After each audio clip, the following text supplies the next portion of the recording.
Okay, the first step that I'm gonna take is, make sure that you have your wine. Yep, it's in a box. This is a white. Okay. All right, here we go. Hey everybody, this is Joni. And I'm Cindy. And this is Twin Talk. We're identical twins, but even though we look alike, we are very different. I live in Washington. And I live in Alabama. But we both have very different careers. I run newspapers. And I'm in the nuclear industry. Even with those different careers, we both have been very successful. And we've both had some setbacks. So even though we live on separate sides of the country, we are going to use technology to bring us together to talk about a lot of the things that we really like. Things that we find important, like professional development, And leadership, mental health, parenting, and some of our hobbies. So please join us for Twin Twin Talk. Hi everyone, this is Joni. On this episode of Twin Talk, I'm sharing my love of Southern barbecue. Even living out west for the last 20 years, I haven't given up the dream of becoming a true pitmaster. Okay, welcome. This is the filming that I've been waiting for. It's the day I'm gonna do the pork butt on my Traeger.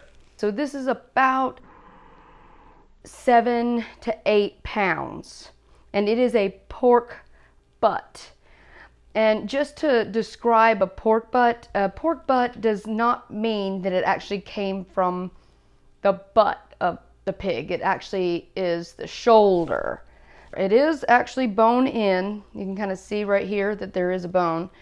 That also helps with juices and flavors. So while you're in the middle of smoking it, it's gonna just melt away. So the bone is an adding flavor thing, but not something you're gonna have to cut around later. So we're gonna trim the fat. We're going to put honey and seasoning. We're gonna wrap it with our plastic wrap. And then we're gonna put it in something like this in the refrigerator overnight. Okay, let's get started. Now, what I'm gonna do is I'm going to trim this. With some meat, you want to have the fat on there to add flavor. But with the pork butt, you're not going to get as much of the seasoning and the crusts, like you like to have on it. The seasoning just won't get to it because of the fat. So we are gonna cut the fat off. It doesn't mean that you have to cut like clear all the way down to the bottom or anything. You can leave some on here, but I am going to trim this. And believe it or not, it does actually take a while to do this. So don't be surprised if it's a part of the process itself that you gotta waste some time in. Now the knife I'm using has a serrated edge. I find that to be easier when I'm cutting on meat. Okay, we're doing a good job removing as much of the fat as I feel like I need to. I've done enough of these to know that it's gonna melt and fall away anyway.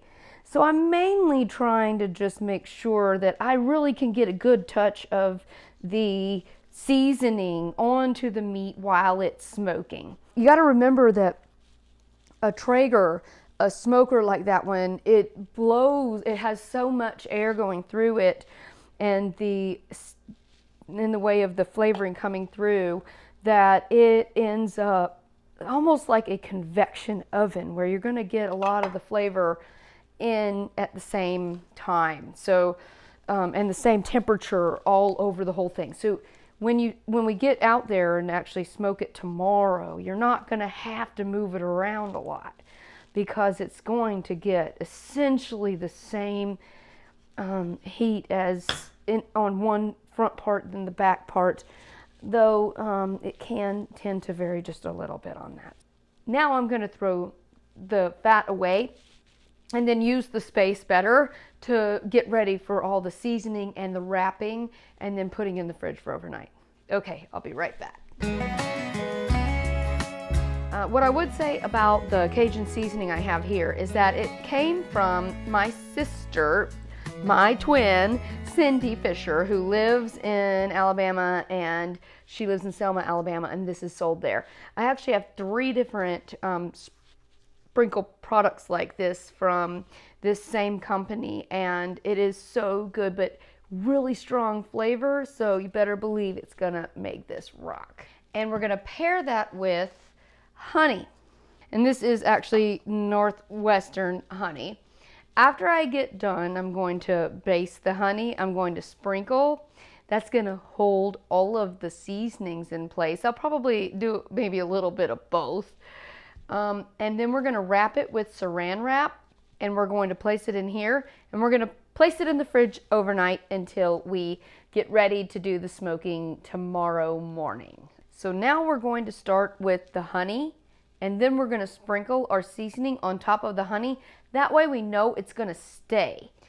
So it is a thin layer of honey. Kind of depending on how cold your pork butt is as to how well it spreads. Mine's pretty cold, so it's spreading pretty thickly. And I'm going to go ahead then and sprinkle and use my hands. I guess another thing you could do is some brown sugar, but honey is stickier.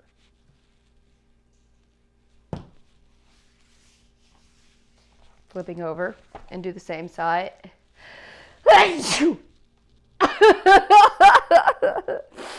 Make sure that it is well coated, just coated enough. Well, I say well coated, but you know, that I know that my seasonings are going to stay.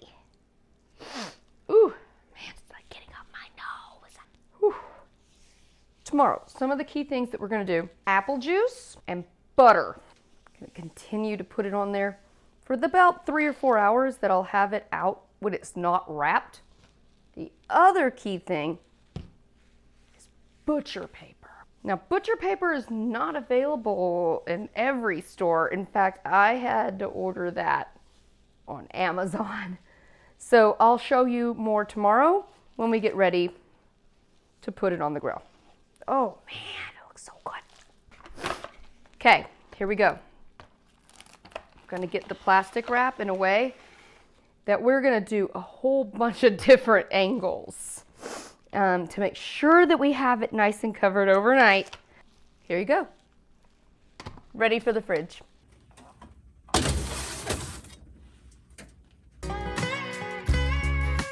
Okay, it's the big day.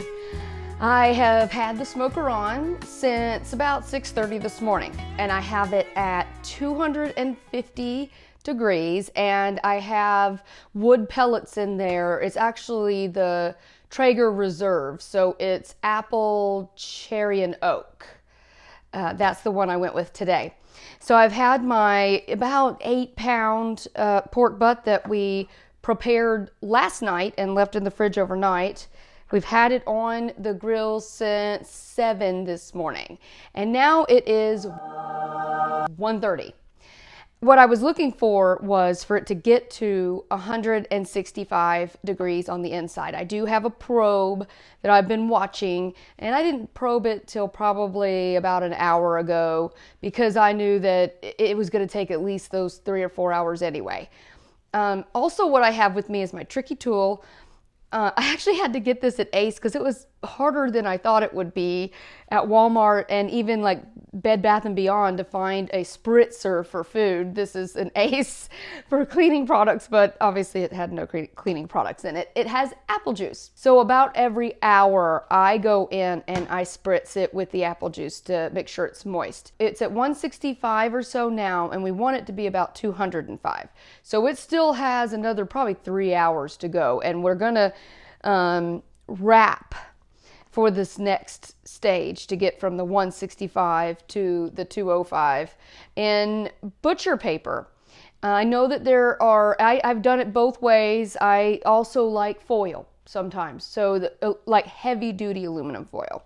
Wrapping it up, even put a little apple juice in with it, that keeps it really moist. But what the challenge is that it softens it so much that you don't get to keep the bark that's on the outside. And myself and the family, we really like the bark. So the butcher paper keeps it from, some of the moisture goes in and out a lot better in the paper. And though it gets to keep its own internal moisture with all the fats breaking down and that kind of thing as it gets hot, but it doesn't lose the bark on the outside. So that's what we're gonna do. We're gonna double wrap with that, and I'm gonna show you how I do that now. Okay. It's gonna be able to wrap it at least this one time.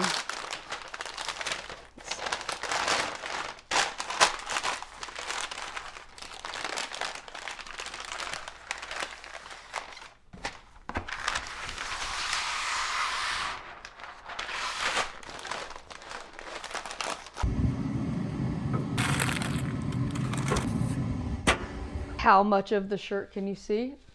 The whole thing? The entire shirt. Okay, here we go. So, it's been a long day. It reached finally the 205. I want 205 on a finished product, and not just like it hits the 205. I want it to stay 205 for a while. So this had 205 at least a half an hour, and it kind of goes up and down. That way I really do know. And notice that I have not unwrapped it. We're gonna leave it like this for 45 minutes. And then we will come back and I will show you how it separates. And remember, this is bone in. So we know it's gonna be done when I'm able to pull the bone out, and it'll be completely soft and ready to go. And then I'll show you what I do when I present it to my guests or my family and we're ready to eat it. Okay, it's time. All right, here we go. It's been a long day, and we're gonna go ahead and unwrap.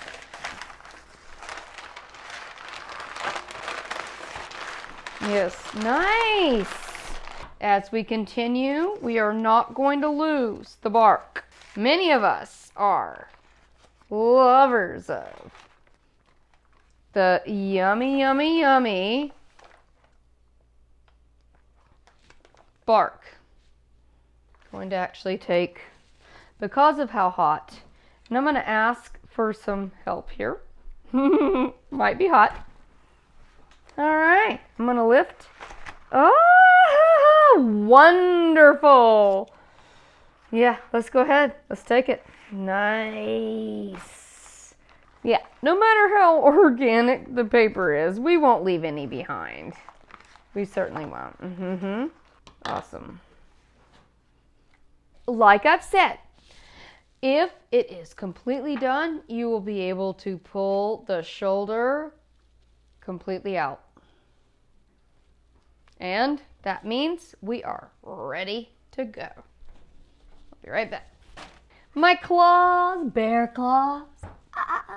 So we are going to pull it apart.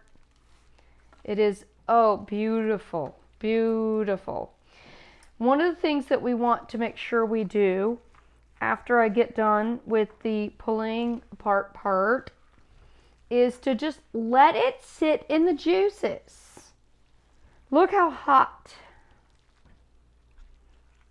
But look at the bark. Oh, these oils, gosh, beautiful oils. Remember, we used a Cajun seasoning from Selma, Alabama, and we are going to let that be the seasoning that rocks the flavor here.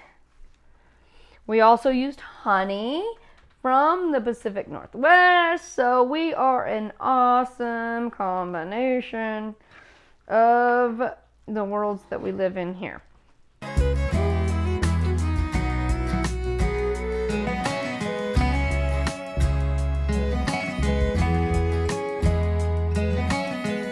Thanks for joining us on this episode of Twin Talk.